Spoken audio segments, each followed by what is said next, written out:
continuar entonces, quiero hacer alusión a una poesía de Bartomeu Meliá, quien fuera expulsado en la época de la dictadura, y hace referencia al destierro. No sacudí el polvo de los pies, no sacudiré ni un solo átomo de ese polvo cuando salga de esa ciudad, de ese mi pueblo. Sacudir de mi entraña no podría aunque quisiera, tanto camino andado, tanto suelo consagrado por la danza y el canto. Me lo llevo todo, lleno los pies, los cabellos encanecidos, los pulmones repletos, así como llegué estando todavía de camino, yendo de casa en casa, dando un poco de paz a quien quiera dármela. De la tierra expulsado perdí la tierra de mis pies, pero me llevo ese poco de polvo atesorado. Así quiero dar inicio a nuestra mesa, que tiene que ver más bien con la lengua jamás separada de la cultura. La lengua es la que nos puede revelar el mundo. Podemos pasar a la siguiente diapositiva. Y hablamos en esta mesa de la conexión y la desconexión, o de las conexiones y desconexiones entre los planes nacionales y la acción frente a la RAM y la COVID-19. Aquí traigo inconsistencias relacionadas al preámbulo de la Constitución Nacional, que reconoce la dignidad humana con el fin de asegurar la libertad, la igualdad y la justicia, donde se reafirman los principios de la democracia republicana, representativa, participativa y pluralista. Esto es de la Constitución Nacional de 1992, con la cual se sanciona y promulga la Constitución de nuestro país. ¿Por qué hago alusión a esto? Porque nosotros tenemos en Paraguay la propaganda nacionalista de la mención del bilingüismo en Paraguay. Los idiomas oficiales, de hecho, son el guaraní y el castellano. Y esta juega una desconexión y el reconocimiento de la diversidad cultural, puesto que en Paraguay nosotros contamos con más de 19 pueblos indígenas distribuidos en 5 familias lingüísticas, lo que representa el 2% de la población que se autoidentifica como indígena. Acá traigo a colación algunas normativas vigentes a nivel nacional e internacional, que son la del Convenio 169 de la OIT, la Ley 904/81 y la de la Declaración de las Naciones Unidas sobre los Derechos de los Pueblos Indígenas, aprobada por Asamblea en el 2007.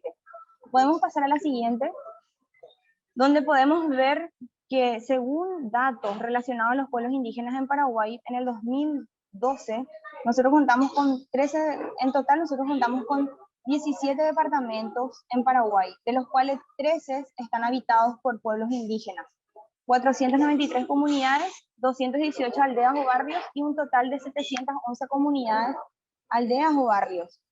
El pueblo con mayor cantidad de comunidades es Budá Guaraní y de menor cantidad es el pueblo Tomarajo.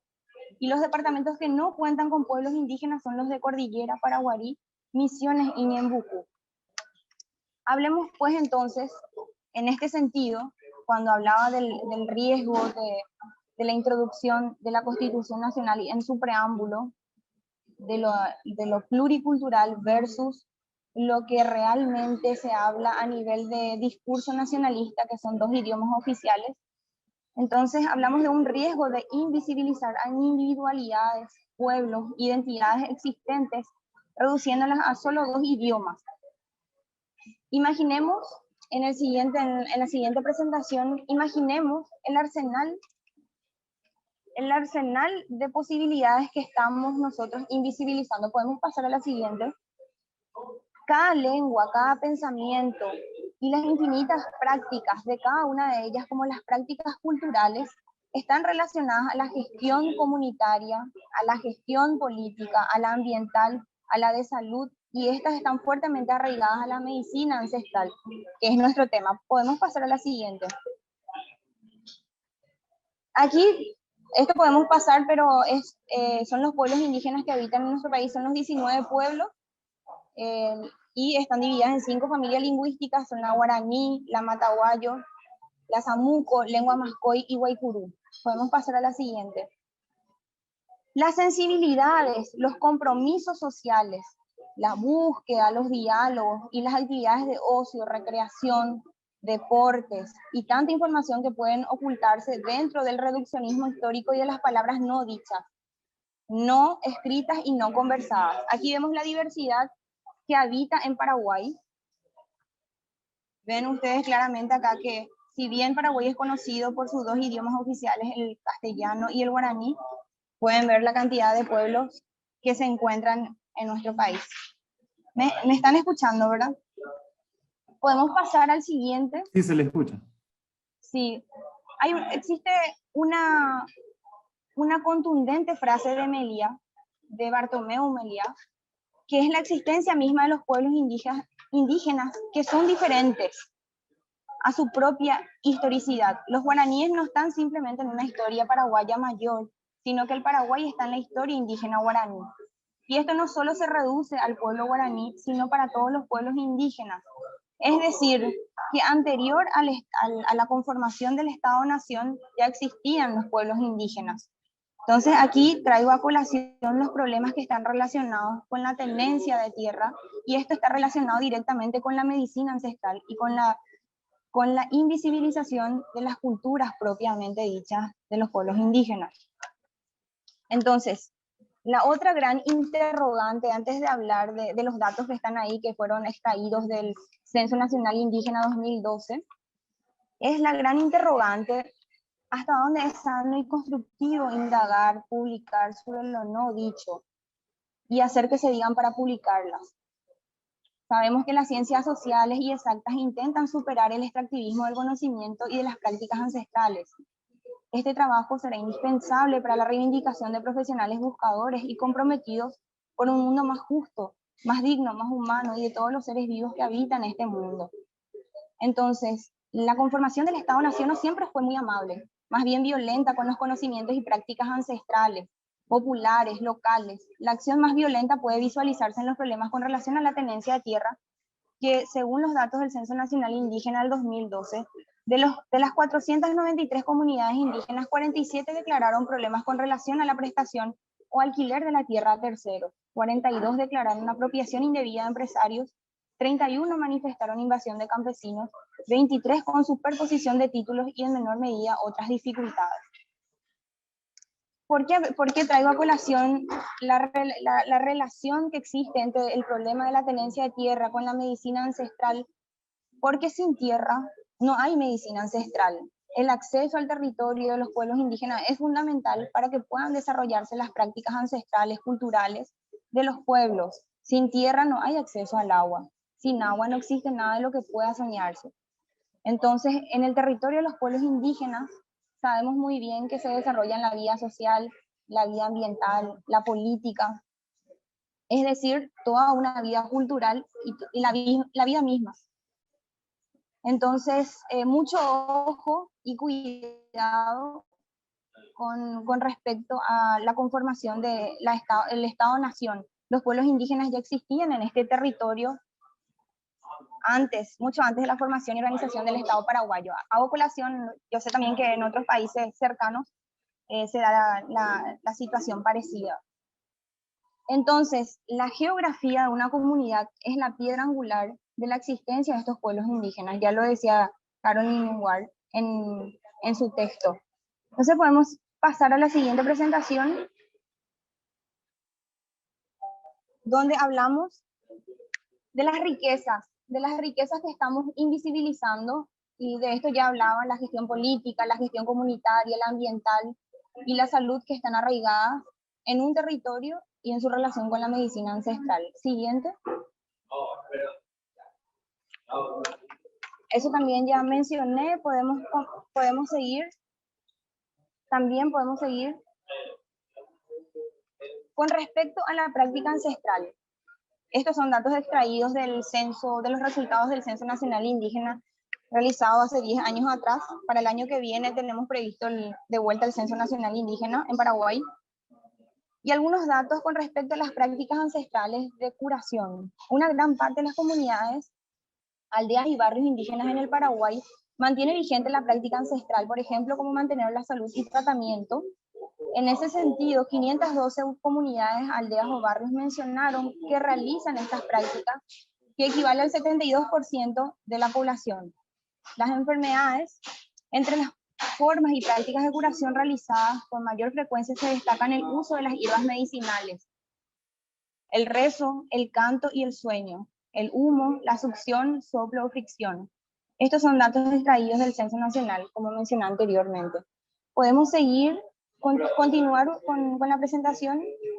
Y aquí hablamos, en la siguiente presentación, podemos pasar, por favor.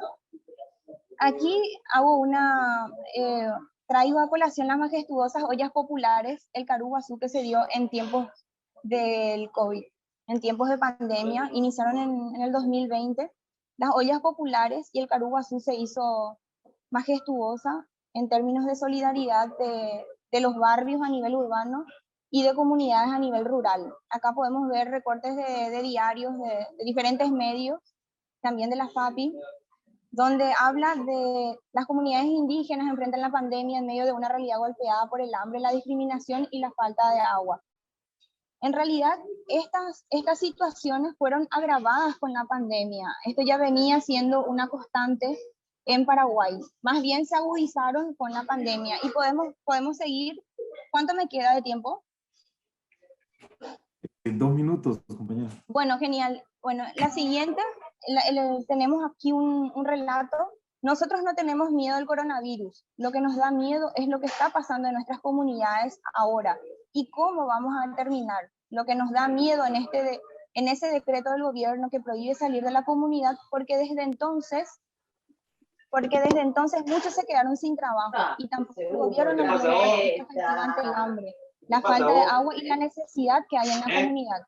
Entonces, aquí hago esta mención porque en realidad, más que el miedo en sí al COVID, se tenía temor en realidad a la respuesta que iba a dar el gobierno, la protección social en cuanto a salud pública. Y todo lo que vimos anteriormente de los métodos de medicina ancestral relacionados con la alimentación que tiene que ver con la organización de ollas populares. El Karú Guazú es la gran alimentación. Karú es comer y Guazú es grande. Sería como la gran comida, la gran olla. Entonces, esta combinación de saberes ancestrales, de las prácticas ancestrales y de la cultura de la solidaridad fueron métodos infalibles ante el COVID. Y podemos hablar de la siguiente presentación. También, no solo en las comunidades indígenas, sino también se organizaron voluntarios en asentamientos y en consecuencia también en comunidades indígenas. Esto que fue al inicio una iniciativa de las comunidades indígenas también de barrios urbanos, finalmente se convirtió en ley, que podemos ver en la siguiente presentación.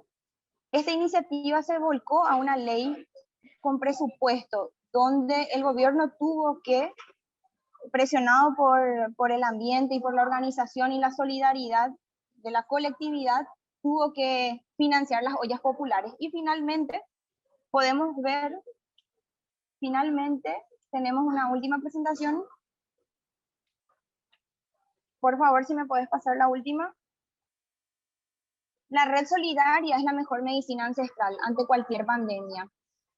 Y podemos pedirle a las personas que están, yo sé que de Paraguay están participando algunos líderes y lideresas indígenas, que puedan comentarnos cuáles fueron sus métodos para combatir al COVID.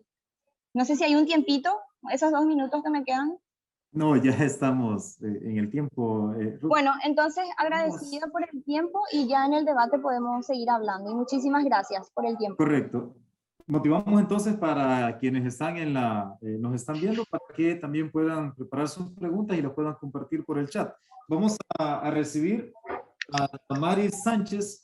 Damaris Sánchez es del Laboratorio Clínico Microbiológico Inmunospec y ella es licenciada en bioanálisis de la Escuela de Bioanálisis de la Facultad de Medicina de la Universidad Central de Venezuela.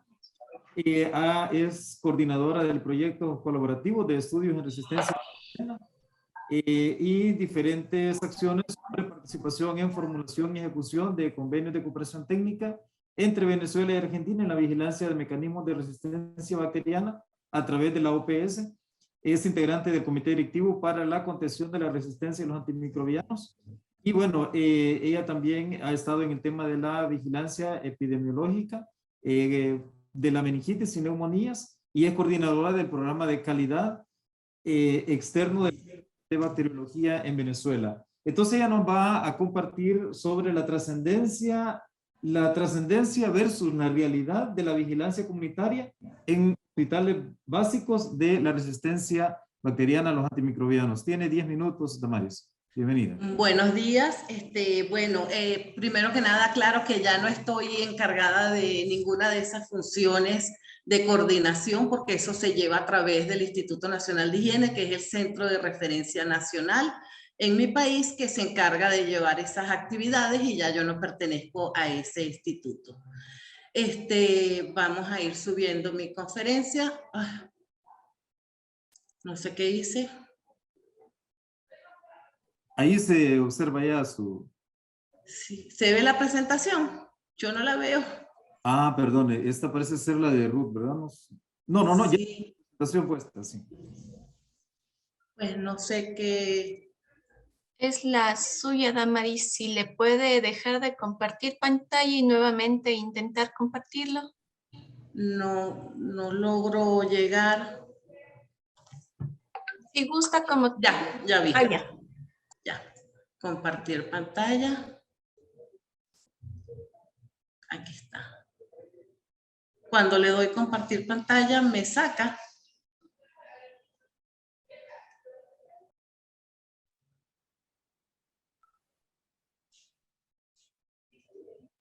Pero sí la podemos ver. Si le pone en modo presentación en la parte de abajo. Es que no veo ni siquiera la presentación. Se me salió. La verdad. Hágale clic en escape con el botón escape. O si gusta, le puedo presentar yo. Ya va. Es que no veo la presentación. O sea, no veo nada. Creo que me salí del... Ya, volví. Sí, voy a volver a intentar. Si quiere, me la puede poner usted, por favor. Claro, se la proyecto. Sí. Pero ya he perdido 2 minutos. Bueno, vamos a hablar un poco acerca de lo que es la trascendencia versus la realidad de la vigilancia y resistencia a los antimicrobianos. Acá, bueno, obviamente no podemos separar la resistencia hospitalaria totalmente de lo que es la resistencia en la comunidad. Y voy a enfocarme en mi primera parte a hablar un poquito de lo que ha sido resistencia hospitalaria. Ya vemos cómo en el 2010 la OPS, a través de la red de Relabra, nos da una alerta de la vigilancia de Klebsiella pneumoniae portadoras de carbapenemasas en Latinoamérica. Una vez que se da esta alerta, pues nosotros comenzamos inmediatamente a iniciar toda la vigilancia en nuestro país. La conclusión, pues, que lo que nosotros vamos vigilando, fuimos encontrando en nuestros hospitales Klebsiella pneumoniae y otras enterobacterias portadoras de carbapenemasas. La siguiente, por favor. Ya para entonces el 2012 vuelven a dar otra alerta de una metalobetalactamasa que confiere multiresistencia tipo NDM originada en la India y que se disemina rápidamente por el mundo entero. Latinoamérica pues obviamente no escapa de esta situación y nuestro país, Venezuela, tampoco. Empezamos a buscarlas y empezamos a encontrarlas en los hospitales. ¿Qué ha pasado a raíz de la pandemia del COVID? Obviamente en Venezuela ha ocurrido un abuso excesivo del uso de los antimicrobianos, donde todo paciente que presenta COVID ya de una vez comienzan a darle antimicrobianos, la combinación que se suele utilizar acá en Venezuela, acitromicina con levofloxacina, y hemos ido encontrando pacientes de la comunidad con COVID, que tienen todo el sistema de atención en sus hogares y que están conectados con oxígeno, ya han presentado cepas enterobacterias portadoras de metalobetalactamasas. Y esto realmente es un llamado de atención bien serio porque nos lo estamos viendo ya fuera de las áreas hospitalarias. La siguiente, por favor. Entonces, nosotros tenemos que, habitualmente conocemos lo que ocurre en las unidades de cuidados intensivos. En las demás salas hospitalarias solemos no saber lo que ocurre y en las comunidades mucho menos, sobre todo porque en las comunidades tenemos el problema de la automedicación y la indicación de tratamientos en infecciones virales, como el caso de la COVID, que no permiten que se obtengan los cultivos para obtener los resultados de los mecanismos de resistencia que realmente están circulando en nuestras comunidades. Sin embargo, pues poco a poco hemos ido haciendo un trabajo y llevando a cabo pues la comunicación entre los distintos microbiólogos a nivel nacional. Es importante resaltar que nosotros acá en Venezuela tenemos un problema serio y ha sido la migración de profesionales de nuestro país. Y con esta migración, pues lamentablemente muchos de nuestros hospitales se han quedado sin el servicio de microbiología, lo cual pues cae como en un campo oscuro, inclusive lo que nos está ocurriendo en las unidades de cuidados intensivos. Nosotros acá en Venezuela, ya desde el año 2005, tenemos una ley donde se sacó por Gaceta Oficial que se exigía el récipe médico para la prescripción de ciertos grupos de antibióticos, donde estaban las cefalosporinas de tercera generación, los carbapenemes, las fluoroquinolonas, aminoglucósidos. Sin embargo, a raíz de esta pandemia hemos observado pues que pues de las mismas farmacias están indicando el tratamiento, venden lo que llaman un combo COVID, que es un grupo de medicamentos que se considera como que de uso para todas las personas, y esto pues ha traído como consecuencia esto que estamos viendo que se nos está acercando, porque se estimaba para el 2050 esta pandemia de resistencia a los antimicrobianos, y nosotros estamos viendo cómo esa resistencia se nos está acercando. Ya tenemos un alto nivel de resistencia a las fluoroquinolonas y a los aminoglicósidos. Las cepas portadoras de beta-lactamasa de espectro expandido en la comunidad pues abundan, y así pues hemos ido observando los que estamos trabajando con pacientes de la comunidad cómo los niveles de resistencia se han ido incrementando. La siguiente, por favor. Y ya pues a raíz de la alerta que se dio hace un mes por la OPS-UMS del aislamiento de CAPES de dobles carbapenemasas ya en Venezuela, a través de método de la inmunocromatografía, se aisló específicamente aquí en Caracas un paciente de un hemocultivo, una Klebsiella pneumoniae, portadora de 2 carbapenemasas, tipo KPC y tipo NDM. Este aislamiento en este momento se encuentra en el Instituto Nacional de Higiene, nuestro Centro Nacional de Referencia para la caracterización molecular y la investigación del caso, para prevenir pues que la diseminación en las distintas salas donde pueda estar ocupado este paciente. Tampoco sabemos si el paciente es un paciente hospitalario, entonces, o es un paciente comunitario. Por lo tanto, habría que hacer toda la investigación de este caso. Pero pues ya las tenemos, ya nos están circulando en el país y pues llama la atención. Pues quise traerles un poquito de este trabajo que se realizó ya desde 1988 en Japón. Estaban reportando las pseudomonas aeruginosas tipo IM, portadoras de carbapenemasas tipo IM en el hospital. Pero ya desde el año 98 en Portugal están reportando ya pseudomonas aeruginosas tipo BIN en las comunidades, básicamente asociada a los desechos hospitalarios. Por lo menos podemos ver, por lo menos acá en Venezuela, en los ríos, alrededor de los ríos que llevan desechos, comunidades, asentamientos de comunidades. Y pues están en contacto con todo este tipo de desechos que no solamente tiene restos de antibióticos y restos microorganismos, todo lo que es la parte infecciosa, sino además los genes de resistencia que pueden ser transmitidos rápidamente entre distintas bacterias. Entonces, realmente el problema ha sido bastante serio, lo que nos está ocurriendo a raíz de esta pandemia, y hemos visto cómo todo esto se nos ha complicado y se ha salido un poco de las manos, las opciones terapéuticas.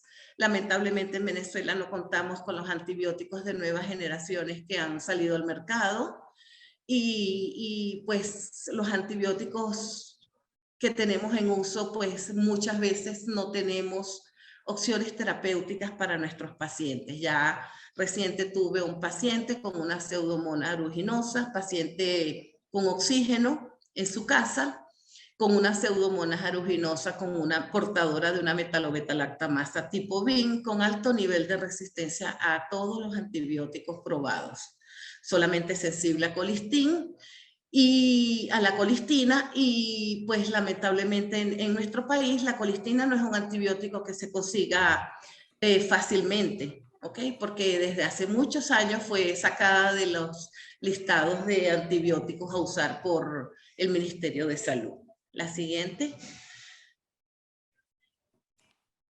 Bueno, muchísimas gracias. Ha sido corto el tiempo, hubiese querido hablar más, pero bueno, ya inclusive me sobrepasé con el tiempo. Muchísimas gracias.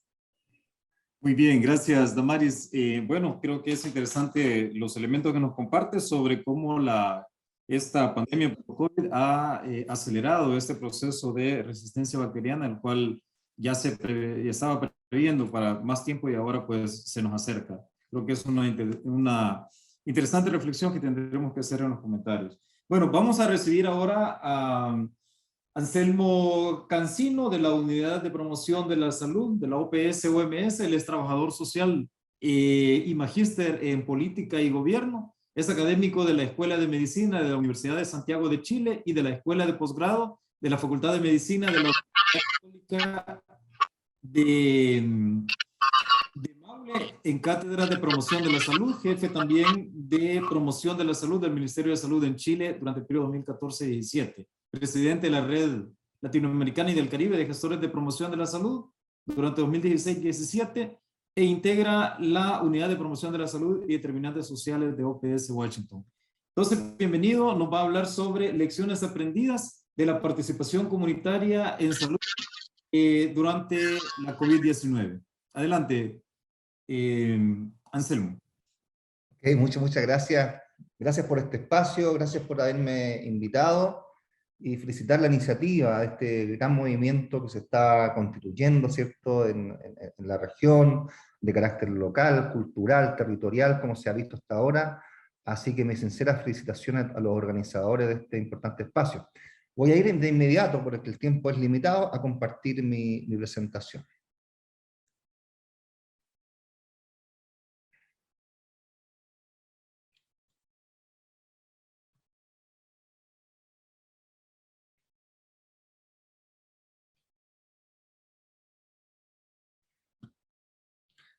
Tengo problemas aquí, si me permiten.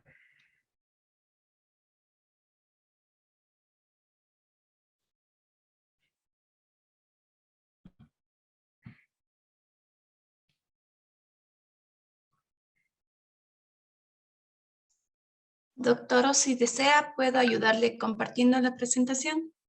Ah, perfecto, muchas gracias.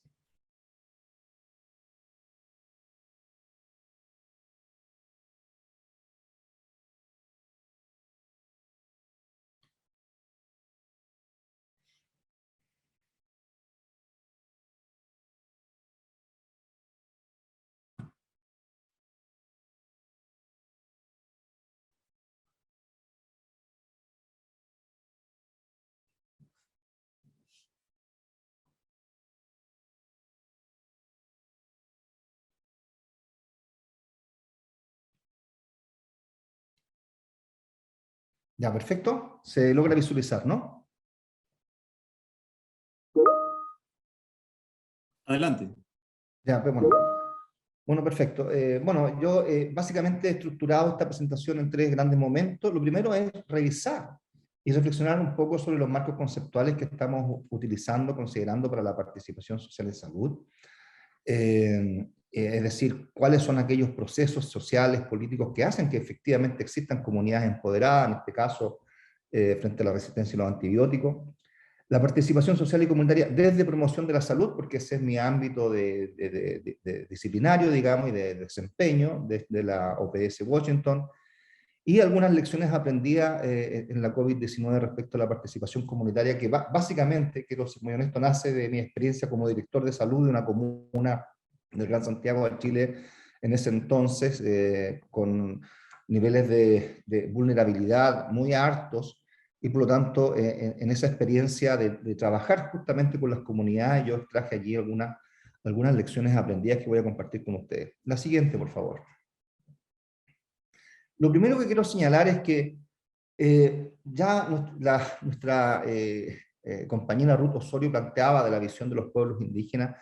Creo que tenemos que replantearnos o remirar nuestra concepción de salud. Y desde eso tenemos el aporte, la contribución, ¿cierto?, de nuestros pueblos originarios, que en general, ¿cierto?, hacen una definición mucho más integral de lo que significa la salud y el bienestar como un elemento de equilibrio entre los distintos elementos, ¿cierto?, que componen la vida, que componen, de algún modo, ¿cierto?, el universo. Es decir, están las personas, pero están las personas en su relación con otros, si ustedes ven la imagen, ¿no?, en su relación con los elementos de la naturaleza, con los recursos naturales, con el agua, con el viento, con el universo en general, el cosmos. Entonces, en esta relación de equilibrio entre todos estos elementos está la salud y el bienestar. Creo que es muy importante tener en cuenta estas visiones más holísticas de lo que es salud y cómo a partir de ello la participación es un elemento esencial que tiene que ver con nuestra relación digamos, en comunidad, en relación con otros. La siguiente, por favor, si puede pasar eso. Entonces, la búsqueda de la vida, ¿cierto?, del ser humano en armonía consigo mismo, con sus congéneres y con la naturaleza, ¿cierto?, son marcos de comprensión que es bueno tener en cuenta. La siguiente, por favor. Esta visión antropocéntrica que solamente se centra en la salud física, biológica, humana, a esta visión también socio-biocéntrica que incorpora estos otros elementos, es muy importante tenerlo en cuenta. La siguiente, por favor. Entonces el buen vivir como marco, bueno, se llama así el buen vivir en América, pero también tiene otras denominaciones en otros pueblos, de hecho en África, que también tiene que ver con esta relación de equilibrio. La siguiente, por favor, hay como 4, digamos, clic más, 1, 2, 3, 4, otro más, por favor. Excelente, ahí está. Ahí. Entonces, el enfoque en la comunidad es fundamental, es decir, la salud es un elemento también colectivo, de producción social, ¿sí? No es un elemento solo individual. La justicia y la equidad social, la complementariedad entre todos estos elementos, los elementos del ambiente, los elementos de la salud física, ¿cierto?, lo de la cultura, de la organización de las comunidades, la política, y esta visión más de complejidad, ¿cierto?, de la salud, y esta relación entre las comunidades y la naturaleza son elementos importantes a tener en cuenta para comprender entonces la participación comunitaria en salud. La siguiente, por favor. Entonces, el sujeto como un ente colectivo. Ustedes ven esa imagen que me encanta. Está en el ser humano, pero está en conexión directa con todos los elementos de la vida y la madre tierra, ¿no? Este foco en el bienestar de la comunidad, no solo como un elemento individual, esta complementariedad que hablábamos recién, ¿cierto? El uso racional de las relaciones y en la relación con los bienes, ¿cierto?, que son siempre escasos, la extensión de la acumulación, la redistribución del excedente, que aún muchas comunidades de pueblos originarios practican en nuestra región, y esta armonía necesaria que debe existir, ¿cierto?, con todos los elementos de la vida. La siguiente, hay que destacar que hay varias constituciones en América, como Ecuador, como Bolivia, que han incorporado el buen vivir como marco de acción, de orientación final de las políticas públicas.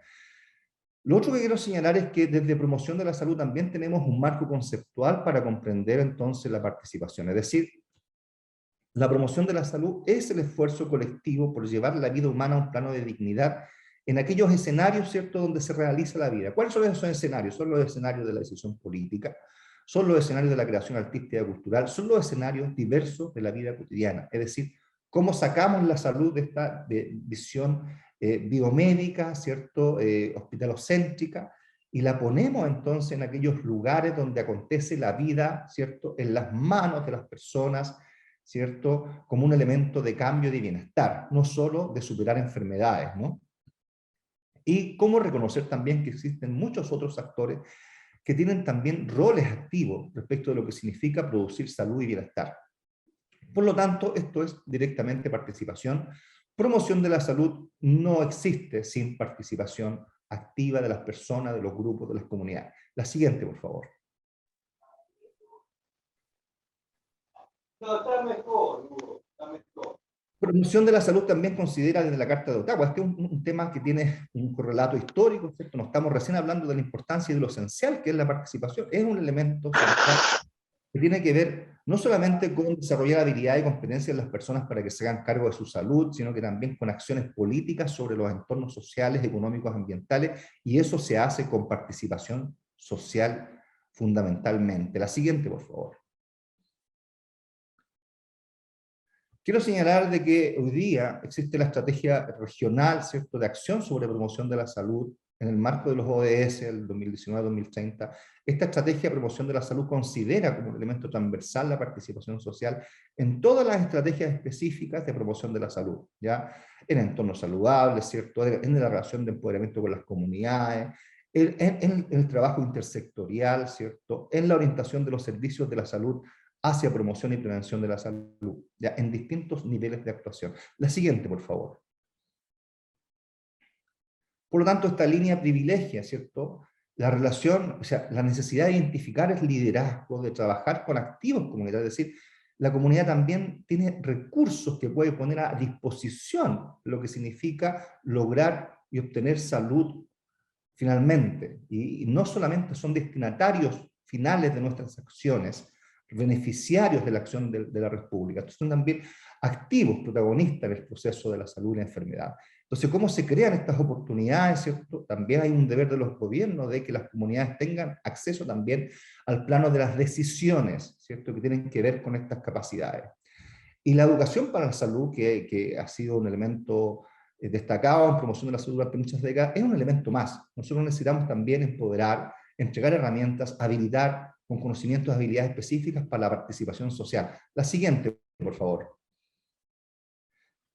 Si miramos este río de la vida como esquema, en que la salud se supone que tiene distintos niveles, la promoción, la prevención, la protección y la atención curativa cuando ya estamos enfrentados a la muerte de la enfermedad, lamentablemente los sistemas de salud nuestros siguen concentrados y los recursos están totalmente destinados en gran porcentaje a la atención curativa y enfrentando la muerte y la enfermedad. Pero poco hacemos a nivel de políticas públicas en este río arriba, ¿no? Es decir, cuando la gente está disfrutando la vida, cuando tiene oportunidad para desarrollar su máximo potencial, poco hacemos. Por lo tanto es un desafío avanzar también en estas aguas arriba y generar respuestas también para que la población tenga acceso y no se enferme finalmente, o si se enferma también los recursos para enfrentarlo, ¿no?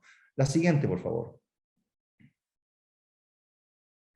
Entonces tenemos que plantearnos estos paradigmas. No solamente tenemos al individuo como centro, sino que es el individuo. Necesitamos estos paraguas, que son en el fondo es la protección social que necesitamos. Si algo hemos visto fuertemente en la región producto de la pandemia, la COVID-19, es cómo las políticas públicas, la debilidad de las políticas públicas y de protección social para llegar con respuestas oportunas a la población. Entonces, es un elemento común que se repite en los países, esta incapacidad, ¿cierto?, de los estados de hacerse cargo, de generar respuestas. La siguiente, por favor. Por lo tanto, tenemos que aspirar a ello, ¿no? Sí, yo la conozco a la casa. Establecer entonces Por eso esta mirada de rol protector, Estado que puede garantizar y recordar derecho a la salud como un derecho humano fundamental, ¿cierto? Salud universal, son elementos importantes a mirar respecto de lo que significa el rol del Estado. No solamente cuando, no solamente se trata de un tema de servicio, de coberturas digamos, de cuestiones puntuales. Se trata de respuestas integrales. Eso significa que los Estados tienen que replantearse su rol en este sentido. La siguiente, por favor. La Unidad de Promoción de la Salud y Determinantes Sociales de la OPS Washington está desarrollando en este momento una agenda con distintos componentes sobre participación social en salud, solamente se los quiero señalar: estudios de caso, elaboración de marcos, documentos, digamos, de marco conceptual, de orientaciones, de definiciones estratégicas, para avanzar en promoción, digamos, en participación social y lograr también una posición regional al respecto, remirando todo lo que se ha hecho, la historia, ¿cierto?, en la región, y eso es una agenda muy importante que yo quería simplemente señalarles que se está haciendo, está en pleno desarrollo en este momento. La siguiente, por favor.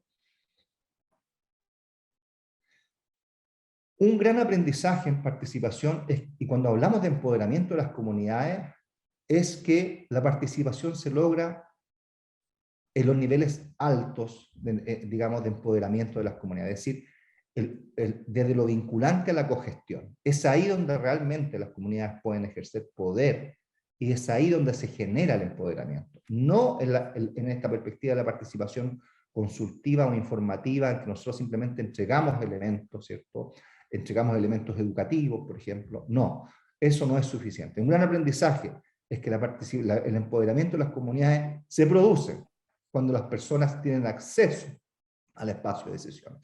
Es ahí donde está el proceso del cambio, es ahí donde tenemos resultados en salud. Eso es importante señalarlo. La siguiente, por favor.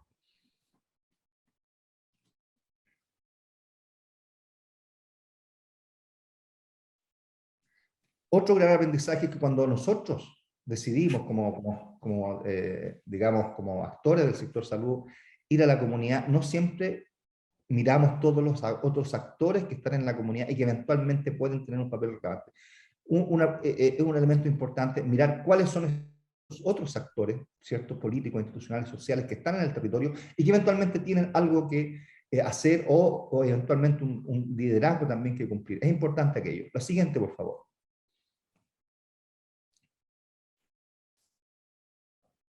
La siguiente, por favor.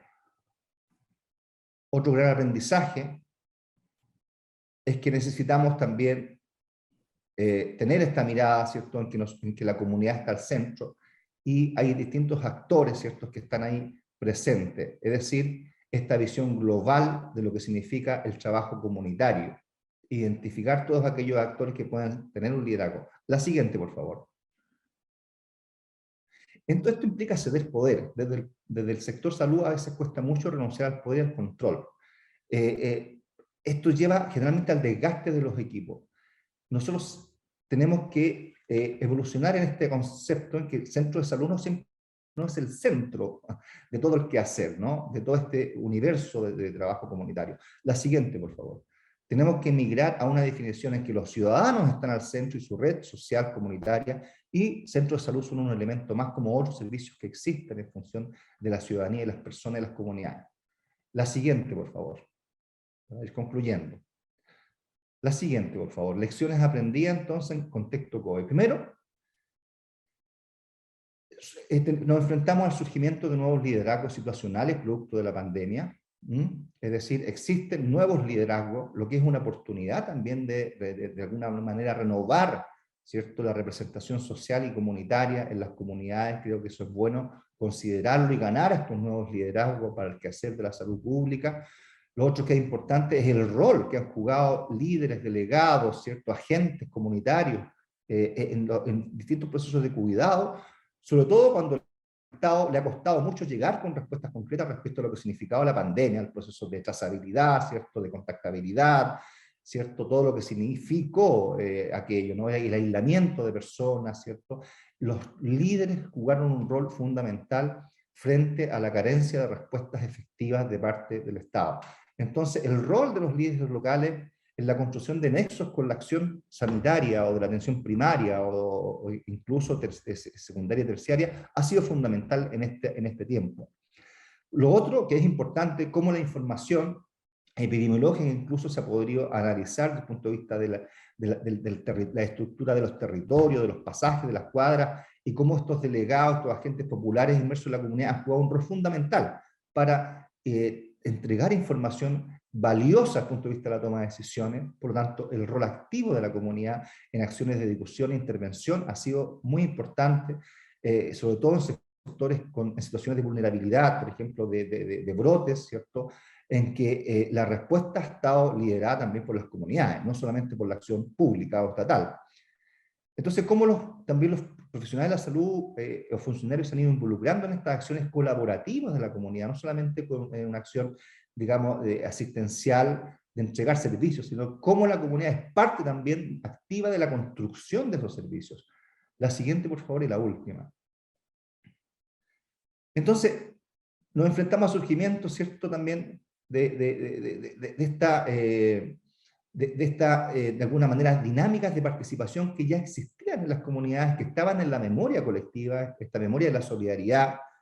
Han surgido organizaciones autogestionadas, como lo mencionaba también Ruth hace un rato atrás, las ollas comunes, los comedores populares, para enfrentar situaciones concretas, cuidado de personas mayores en situación de vulnerabilidad, una serie de situaciones concretas que tienen que ver con cómo la comunidad se activa en situaciones de emergencias y desastres y tiene memoria para enfrentar aquello. Entonces, esta participación que descansa en la confianza y la solidaridad entre las personas es importante retomarla y revalorarla para la acción pública en salud. Por lo tanto, el protagonismo de las personas, ¿cierto?, las respuestas colectivas, es muy importante este momento frente a toda esta tragedia, rescatar esto que es importante, que está ahí todavía activo en la memoria de las comunidades. Motivar la participación de la comunidad en forma constante hacia estos niveles de empoderamiento, ¿cierto?, de cogestión, es muy importante tenerlo en cuenta, no solo en los niveles de instrumentalización, no solo cuando nosotros ya pensamos, cuando ya desarrollamos los programas y necesitamos que las personas adhieran a esos programas, es decir, las personas como parte también del proceso de construcción de esos programas, de esos servicios, de esa respuesta. Por lo tanto, esto tiene que ir acompañado también de un proceso de formación, capacitación, de conocimiento, habilidades y destrezas para la acción participativa en los territorios. La siguiente, por favor. Eso es todo, muchas gracias. No sé cómo estuvo con los tiempos. Adelante. Gracias, Anselmo. Estamos justo casi por finalizar el tiempo que nos ha asignado para todo el trabajo de la mesa. Tenemos hasta las 11:42 minutos. Bueno, hay algunos comentarios y algunas interacciones en el chat. Hemos visto que ya le han dado respuesta a algunos, y entonces creo que por ahí me parece que ya ha habido como alguna interacción entre quienes están acá en este espacio. Preguntaban sobre algunas prácticas, cuáles habían sido como las medicinas que habían utilizado desde el conocimiento ancestral, y ya hubo una respuesta de Ruth que está por ahí en el chat, pero creo que sería importante que habláramos un poco, si todavía nos queda un poquito de tiempo, en el tema de la participación social en los planes de acción frente a la resistencia a los antimicrobianos. ¿Cuál ha sido la participación de la gente y cómo ha sido también la reacción de las entidades públicas ante esta participación que la gente puede tener? Porque nuestro tema tiene que ver con los planes de acción a la resistencia que han sido diseñados en cada uno de los países. Entonces, quizás si alguien tiene algún comentario respecto a alguno de las dos compañeras y el compañero, de cómo ha sido esta participación de la gente ya de manera específica en estos planes de acción para contener la resistencia bacteriana, y cuál ha sido como la reacción de la entidad pública ante ello.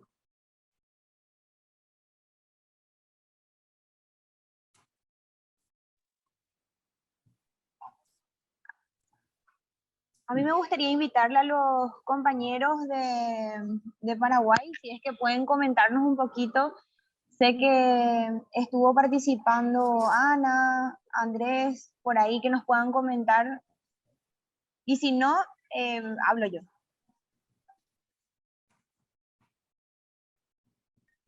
Sí, pues yo quisiera hacer algún también comentario al respecto.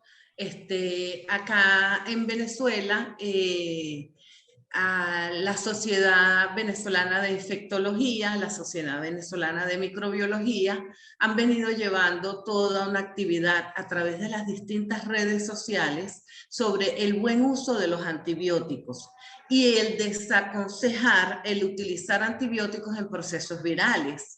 Y bueno, a pesar de que hemos encontrado un poco de resistencia al respecto, pues ha habido algo de conciencia que se ha venido tomando, sobre todo en estos últimos meses, donde la gente ya, los pacientes ya están concientizando que en casos virales pues no deben tomar el antibiótico. Sin embargo, todavía es un proceso que va lento porque con la comunidad hay que hacer un trabajo mantenido en el tiempo, porque pues obviamente ellos desconocen los principios y las razones de todas las consecuencias que trae el abuso de los antimicrobianos. Gracias. Muy bien, gracias.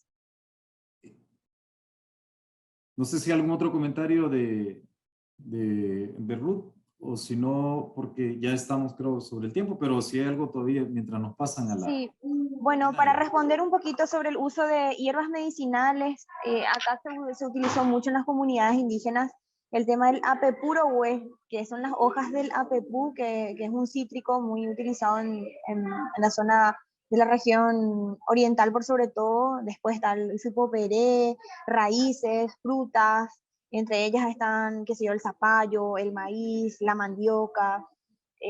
También la sal se utilizó muchísimo para el tema de la inflamación de las gargantas. Y otras medidas que fueron utilizadas más bien tienen que ver con decisiones muy contundentes, como cerrar la comunidad, inclusive, qué sé yo, poner al paso un tronco o un árbol para que personas exógenas a la comunidad no pudieran ingresar, porque varias comunidades decían que las personas de la comunidad no estaban infectadas del COVID. Entonces fue una decisión contundente de muchas comunidades, y de hecho, si vemos las estadísticas en Paraguay, vemos muy bajo nivel de contagio en las comunidades indígenas. Y por sobre todo quiero destacar también la enseñanza contundente de construir políticas públicas, no solo desde el Congreso de la Nación, sino más bien desde las individualidades y las colectividades que fueron espacios generadores de políticas públicas, y fue la resignificación del liderazgo político y económico. En guaraní nosotros hablamos del yopoy. El yopoy es el dar y recibir, que es una práctica ancestral muy vigente en nuestro país. Hasta ahí. Yo Bien, quisiera hacer una pregunta. veamos si todavía nos da chancecito de que respondan acá. Sí, mi nombre es Silvia Bermúdez, de Argentina, pertenezco al Hospital Italiano. Quisiera saber cuáles fueron las herramientas que utilizaron las comunidades indígenas, más que todo está dirigida a Ruth, por el tema del COVID. ¿Cuáles fueron las herramientas que utilizaron?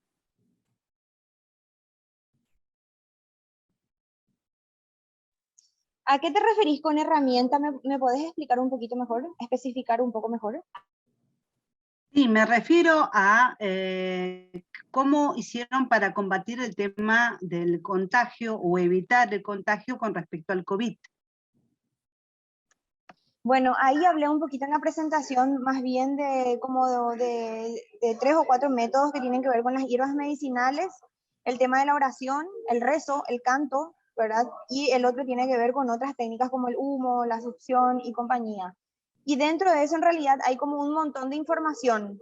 Dentro de las hierbas medicinales que fui mencionando algunas de ellas, y dentro de las hierbas medicinales está relacionada también a la alimentación, que fue el gran Karú Guazú, que tiene que ver con la gestión pública, la gestión pública y de salud que organizaron las comunidades indígenas. Luego está la cuestión más bien espiritual, que tiene que ver con el rezo, el canto, el sueño, y muchos de los habitantes de las comunidades indígenas hablaban de que estaban sin miedo, que más bien el miedo que tenían no era el COVID, sino a las autoridades corruptas, ¿verdad? A las autoridades que se apropiaban de sus derechos. Y lo que mencionaba en mi presentación es que en realidad esta situación de vulnerabilidad ya era anterior al COVID y fue en realidad agudizada con la pandemia. Entonces, más bien diríamos eso, que el combate fue no tanto al COVID, sino más bien a las instituciones que estaban asignadas para combatir al COVID. No sé si respondí. Ok, perfecto, Ruth, gracias. Bueno, nos informan de que nos quedan 2 minutos para continuar acá en esta sala, para luego nos traslademos a la sala general. Nos preguntan por acá en el chat, bueno, nos comentan que en Paraguay se preparaba también té con miel de abeja, jengibre, cebolla, como jarabe. Eso como algunas, digamos, bebidas para disminuir los impactos, ¿verdad? Dice también por acá que se curaron con alguna, bueno, pregunta si se curaron con algunas prácticas indígenas o con medicinas. En el caso de esa pregunta la refieren hacia Paraguay. Y en Ecuador dice que se conoce que utilizaron canela, clavo de olor, pimienta de dulce, junto con miel y limón para hidratarse en caso que haya contraído la COVID.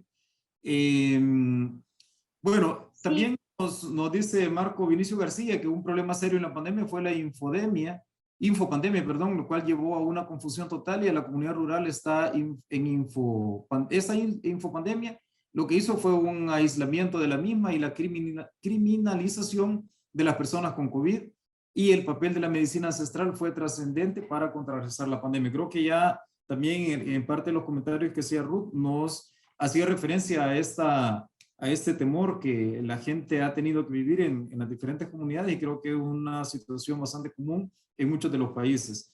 No sé si hay algún otro comentario o alguna otra participación de alguno de los ponentes que quiera comentar algo sobre esta parte de las participaciones. Buenos días, disculpe, de Ecuador podría participar y retroalimentar un poco sobre la política pública de Ecuador. ¿Alguien de Ecuador que tenga alguna respuesta sobre esto? Muy buenos días con todos. He escuchado las intervenciones y felicito a todos los ponentes. Con respecto a Ecuador, puedo comentarles que con respecto a antimicrobianos, Ecuador mantiene una política pública de salud en la cual ya se han tomado acciones para el reporte de antimicrobianos que obviamente que tienen que ser dispensados bajo una receta médica, y el control también de farmacovigilancia a nivel del país ha sido fortalecido con el objetivo obviamente justamente de tener los reportes de reacciones o de RAM a los antimicrobianos. Obviamente que esto también implica un esfuerzo en conjunto con profesionales de la salud, con quienes están también en el día a día en hospitales, clínicas, etcétera, y también pues obviamente de las autoridades de salud. Ahora, con respecto al COVID-19, sí fue obviamente una pandemia que nos afectó a todos. Sin embargo, también se tomaron acciones, justamente como han indicado los demás compañeros que han intervenido, pues se utilizaron varias, digamos también terapias alternativas naturales, y también hubo un problema bastante fuerte que creo que fue a nivel también internacional sobre el uso de otros productos, ¿no? Que realmente no combatían el COVID, más bien afectaban y daban otros efectos adversos, justamente como el dióxido de cloro, que fue uno de la problemática que también la autoridad sanitaria ARSA, que es la Agencia de Regulación, Control y Vigilancia Sanitaria en el Ecuador, tuvo que tomar medidas con respecto al uso indiscriminado de este producto que no estaba justamente indicado por los médicos para combatir o prevenir la COVID-19.